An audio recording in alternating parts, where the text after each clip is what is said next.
Brain stroke వచ్చిన వాళ్ళు అంత తొందరగా అంటే వాళ్ళకి ఎంత టైంలో వాళ్ళు డాక్టర్ని కన్సల్ట్ అవ్వాలి అండ్ ఒకవేళ కన్సల్ట్ అయినప్పుడు ఎలాంటి ట్రీట్మెంట్ ఇస్తారు?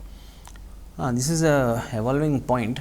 యూజువల్ ఏంటంటే నేను ఇందాక చెప్పినట్టు టీఐఏ ట్రాన్సియంట్ ఇస్కీమిక్ అటాక్ అంటే మూతి అంకొరపోవడము, చేతికి తిమ్మిరు రావడము, కాలికి తిమ్మిరు రావడము, వీక్నెస్ రావడం, ఇవి మీరు పసిగట్టిన తర్వాత ఇమ్మీడియట్గా వితిన్ 1 to 2 hours డాక్టర్ దగ్గరికి వెళ్తే మనం ఇంజెక్షన్ ఇచ్చి ఆ క్లాట్ని డిజాల్వ్ చేయొచ్చు. ఏదైతే బ్రెయిన్కి రక్త సరఫరా ఆపిందో ఆ క్లాట్ని మనం ఇంజెక్షన్ టెనటెప్లేస్ అంటాం, ఆ ఇంజెక్షన్ ఇచ్చి డిజాల్వ్ చేయొచ్చు. అట్లా వితిన్ 1 to 2 hours డిజాల్వ్ చేసిన పేషెంట్ వాళ్ళ రికవరీ చాలా సూపర్ ఉంటుంది, బెటర్ ఉంటుంది, they will come out faster. So యూజువల్గా ఎనీ పేషెంట్ ఈ స్ట్రోక్ సిమ్టమ్స్ని నెగ్లెక్ట్ చేయకుండా డాక్టర్ దగ్గరికి తొందరగా పోతే ఈ టెనటెప్లేస్ ఇంజెక్షన్ ఇచ్చేసి దాన్ని డిజాల్వ్ చేస్తే పేషెంట్ అవుట్కమ్ బాగుంటుంది, ఫంక్షనల్ అవుట్కమ్. అది ఓకే సార్. ఒకవేళ లేట్ అయితే ఏమన్నా ప్రాబ్లం వచ్చే అవకాశం ఉందంటారా? లేట్ అయితే కాలు చేతులు వీక్నెస్ వస్తుంది. తర్వాత అది ఇంకా ఎక్కువ టైం అయిందనుకో, నెగ్లెక్ట్ చేసిండనుకో, ఆ స్ట్రోక్ కాస్త పెద్దగా అయిపోయి లైఫ్ రిస్క్ కూడా అవుతుంది. సో అంత నెగ్లెక్ట్ చేయకుండా అర్లీగా వెళ్ళిపోవడం డాక్టర్ దగ్గరికి బెటర్. Okay sir.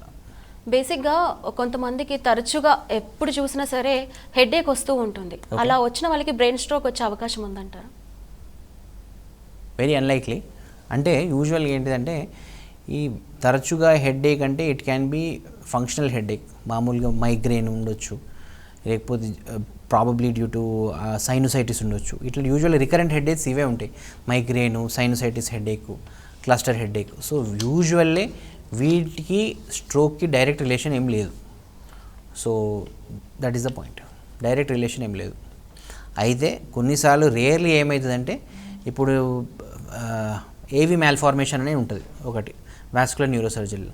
అది ఏంటంటే రక్తపు కణాలన్నీ ఒక ముద్దలాగా ఫామ్ అవుతాయి. సో ఆ ముద్ద అనేది మాస్, ఆ మాస్ తలలో ఉన్నప్పుడు ఎప్పుడు హెడేక్ రావచ్చు. సో అది సడన్గా బర్స్ట్ అయిందనుకో హెమరేజిక్ స్ట్రోక్ అంటాం.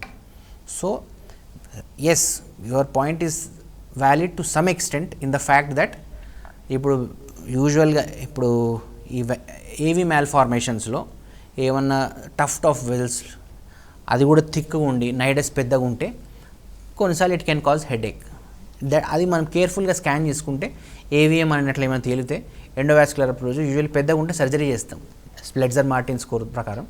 సో సర్జికల్ రిసెక్షన్ చేసుకోవచ్చు. So as you said to some patients chronic headache once in a while ఒకసారి స్కాన్ చేయించుకోవడం చాలా మంచిది, ఉత్తమం. దానివల్ల ఏమన్నా లోపల స్ట్రక్చర్స్ ఇట్లాంటి ఏవిఎమ్స్ అట్లా ఏమైనా ఉంటే బయటపడుతుంది అట్లా.